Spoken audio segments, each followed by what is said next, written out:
Assalamualaikum warahmatullahi wabarakatuh. Perkenalkan, nama saya Cindy Oktaviani, NPM 21082660157. Saya akan menjelaskan mengenai hematotoraks atau yang dikenal dengan hemotoraks. Jadi, apa yang dimaksud dengan hematotoraks atau hemotoraks? Hematotoraks itu merupakan adanya darah di dalam rongga pleura. Nah, sumber kemungkinan darah ini dapat terjadi dari dinding dada, parenkim paru, jantung, ataupun pembuluh darah besar. Hematotoraks ini terbagi beberapa penyebabnya, yaitu ada 3, diantaranya ada trauma, iatrogenik, dan spontan.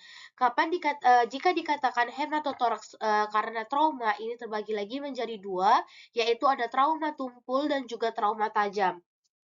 Dikatakan trauma tumpul yaitu apabila seorang pasien datang dengan keadaan atau memiliki riwayat kecelakaan lalu lintas ataupun terbentur oleh benda-benda keras.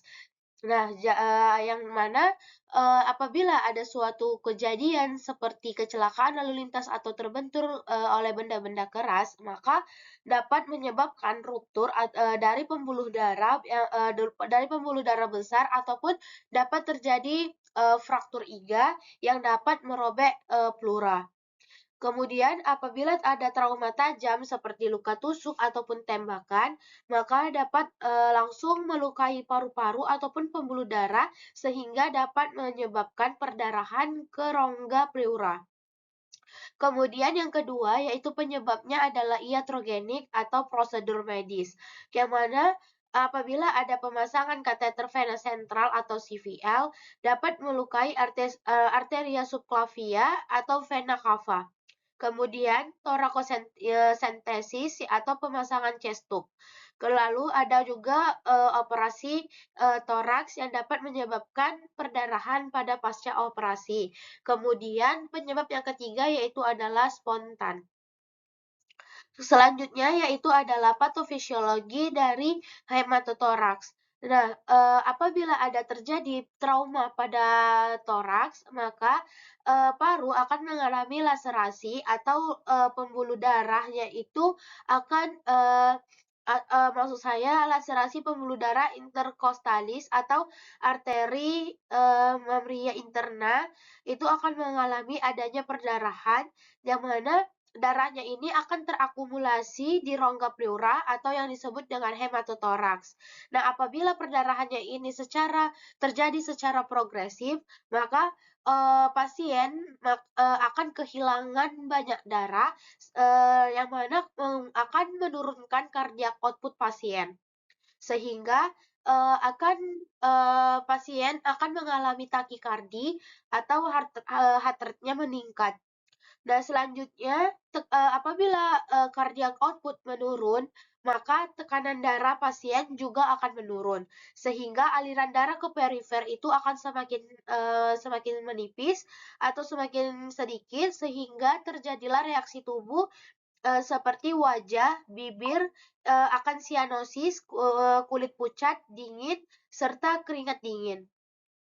Nah, apabila perdarahan atau darah yang terakumulasi di dalam rongga pleura atau maksud saya hemotoraks, maka apabila keadaannya itu akan menekan paru, maka akan terjadi gangguan pada pengembangan paru, sehingga terjadi pula gangguan pada ventilasi yang mana menyebabkan oksigen itu akan menurun dan dan CO2 itu akan meningkat, sehingga pasien akan terjadi dyspnea atau respiratory rate-nya itu akan meningkat dan pasien akan mengalami takipnu. Selanjutnya yaitu adalah klasifikasi dari hematotoraks, yang mana klasifikasi dari hematotoraks ini terbagi menjadi 3. Ada hematotoraks kecil atau hematotoraks ringan, kemudian hematotoraks sedang, dan juga hematotoraks besar atau hematotoraks masif.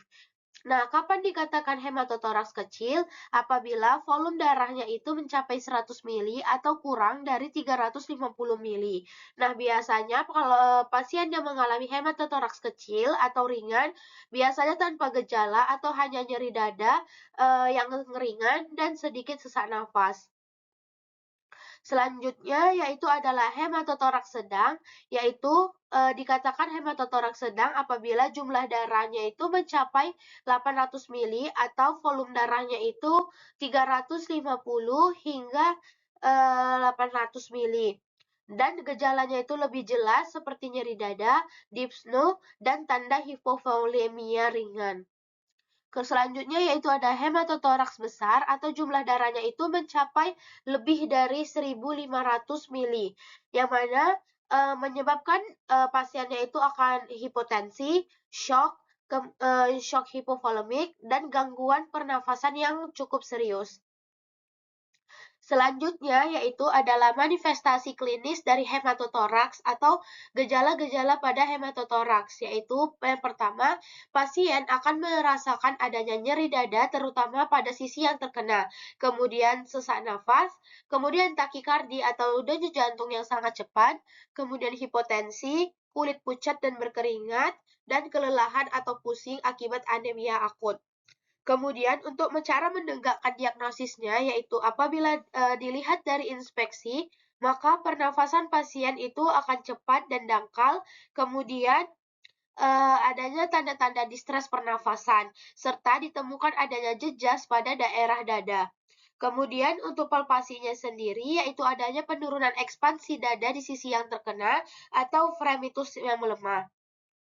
Kemudian yaitu ada perkusi, yaitu terdengar suara yaitu peka di area hematotoraks karena adanya darah dalam rongga pleura.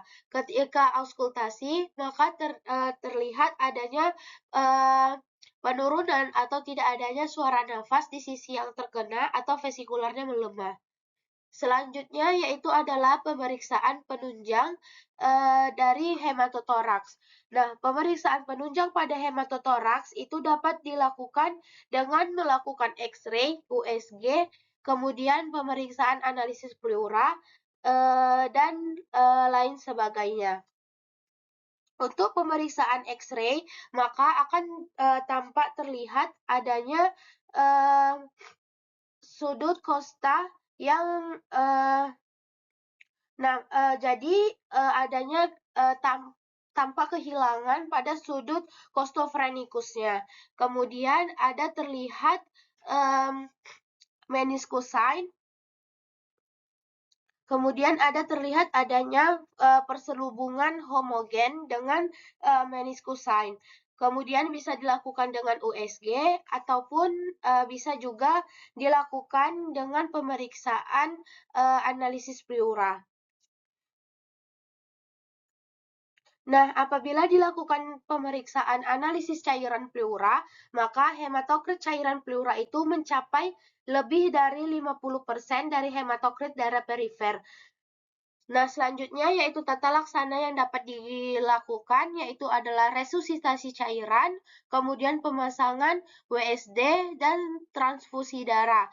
Kemudian pasien hematotoraks ini dapat juga dirujuk ke dokter spesialis bedah. Mungkin sekian yang bisa saya sampaikan. Apabila ada perkataan yang salah, saya mohon maaf. Assalamualaikum warahmatullahi wabarakatuh.